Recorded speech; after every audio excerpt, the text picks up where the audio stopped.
ឥឡូវការងារទី2ដែលការងាររសើបខ្លាំងគឺការងារពង្រឹងសមត្ថភាពសមត្ថកម្មស្ថាប័នដើម្បីលើកកម្ពស់គុណភាពការងារប្រកបដោយវិន័យសីលធម៌វិជ្ជាជីវៈប្រសិទ្ធភាពនិងស័ក្តិសិទ្ធិភាពកិច្ចការងារនេះគឺទាមទារឲ្យយើងឈប់ឲ្យយើងវាយតម្លៃប៉ុន្តែក្រសួងស្ថាប័នយើងបានធ្វើការកែតម្រង់ជាប់ជាប្រចាំ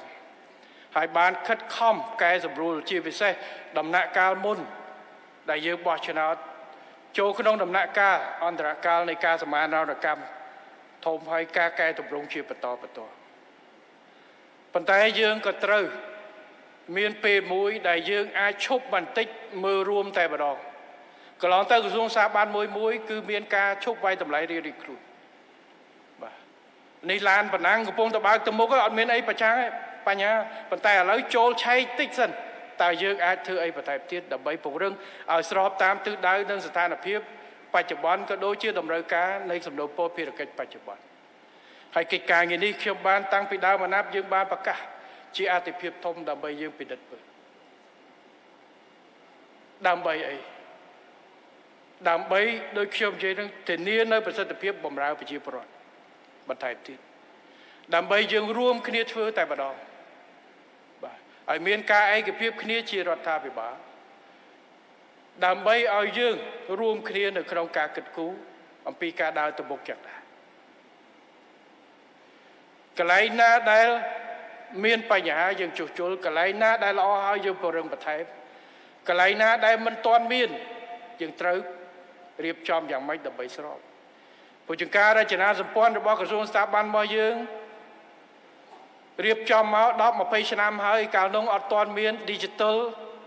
អត់ទាន់មានប្រព័ន្ធ e-government អត់ទាន់មាន AI ទៅត្រូវចូលមកទេឯកសារប្រើដៃទាំងអស់ឥឡូវវាចាប់ដើមអញ្ចឹងការកំណែតម្រង់នេះមិនមែនតែរចនាសម្ព័ន្ធកែតម្រង់ទាំងរបៀបរបបការងារលំហូរការងារកែសម្រួលពិនិត្យទាំងការគ្រប់គ្រងមន្ត្រីពួកឯកសារជាងកាលណាកាលមុននីតិវិធីរបស់យើងត្រូវការឯកសារ20មុខឥឡូវយើងកាត់ត្រឹមតែ10មុខហើយ digital ទៀតអញ្ចឹងត្រូវមានស្ថាប័នដែលទទួលខុសត្រូវមានអង្គភាពត្រូវមានសមត្ថភាពសម្រាប់កិច្ចការនេះអញ្ចឹងការរៀបចំនេះគឺជាកិច្ចការដែលសំខាន់ហើយត្រូវធ្វើយើងមានអភិក្រមដែលត្រូវធ្វើដោយអាដាមហ៊ុនម៉ាណីបានលើកអភិក្រមទី1ពង្រឹងជាជាងពង្រីកទី2រៀបចំផ្ទះឲ្យរៀបរយបាទអភិក្រមពង្រឹងជាជាងពង្រីកគឺពិនិត្យទៅលើរចនាសម្ព័ន្ធអង្គភាពកែសម្រួលយ៉ាងណាកុំឲ្យប៉ោងកុំឲ្យជាប់គ្នា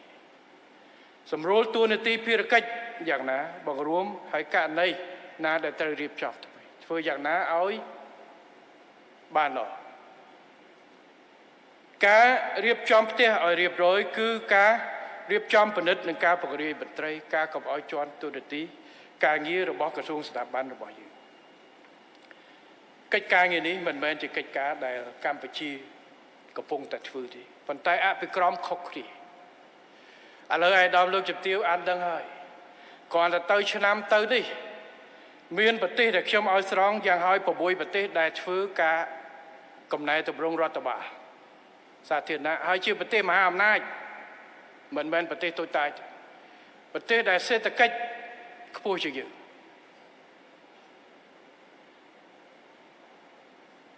ប្រទេស6មុននឹងឈានដល់អភិក្រមរបស់យើង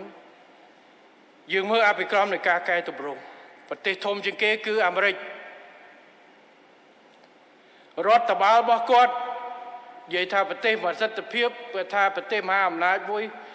គាត់បង្កើតនាយកដ្ឋានប្រសិទ្ធភាពរដ្ឋាភិបាលដឹកនាំដោយមហាសេដ្ឋីអ៊ីឡុន Musk ក្នុងរយៈពេលជាង1ខែនេះគឺបានកាត់ជាង20,000មន្ត្រីរួចទៅហើយស្ថាប័នឥឡូវគ្រោងពិចារណាក្នុងការលុបចោលក្រសួងអប់រំមួយទៀតថ្នាក់សហព័ន្ធទុកឲ្យមន្ត្រីអប់រំធ្វើការជាមួយនឹងរដ្ឋការងារបន្តនេះជាគម្រោងអង់គ្លេសទៅប្រកាសប្រហែលថ្ងៃមុនកាត់បន្ថយអង្គភាពក្រោមស្ថាប័នសេវាជាតិសុខភាពជាតិគឺ National Health Service កាត់50% ប្រាប់តែម្ដងស្អែកមិនបាច់មកធ្វើការចប់13000ទៅ6000ពាក់កណ្ដាលចោលអាមេរិក200000នាក់ស្អែកមិនបាច់មកធ្វើការចប់ហើយប៉ាគីស្ថានរដ្ឋាភិបាលសហព័ន្ធគ្រោងកាត់មន្ត្រី150,000នាក់150,000កន្លែងចឹងបង្រួមស្តាប់ម៉ាឡេស៊ីលុប3ក្រសួងកែសម្រួល5ក្រសួងបង្រួម7ក្រសួងដាក់មន្ត្រីចូលនិវត្តន៍មុនកំណត់30,000នាក់ជាងវៀតណាមកាត់បន្ថយ30ក្រសួងស្ថាប័នមក22ថ្នាក់ជាតិកែសម្រួលថ្នាក់ក្រោមជាតិក្រុងគោលដៅកាត់បន្ថយមន្ត្រី100000នាក់ហើយក្រុងលុបស្រុកចោលតែម្ដងទុកតែឃុំហើយខេត្តកាត់មួយថ្នាក់ចោលតែម្ដងអាហ្សង់ទីនក្រុង70000នាក់ឥឡូវកាត់ជាង30,000នៅក្រុង70000នាក់ប្រទេសទាំងអស់នេះយកអភិក្រមបង្រួមដើម្បីពង្រឹង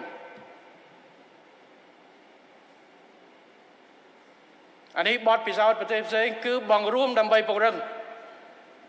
កាត់តែម្ដងពាក់កណ្ដាលចោលតែម្ដងដើម្បីពង្រឹងឥឡូវសួរថាកម្ពុជាយកអភិក្រមដែរកម្ពុជាយើងមាន model ខុសពីប្រទេសគេឯករាជ្យភាពរបស់យើងផ្អែកទៅលើប្រសិទ្ធភាពក្រសួងស្ថាប័នប្រសិទ្ធភាពនៃការកំណែទម្រង់ប្រទេសមួយគឺមានភាពខុសគ្នា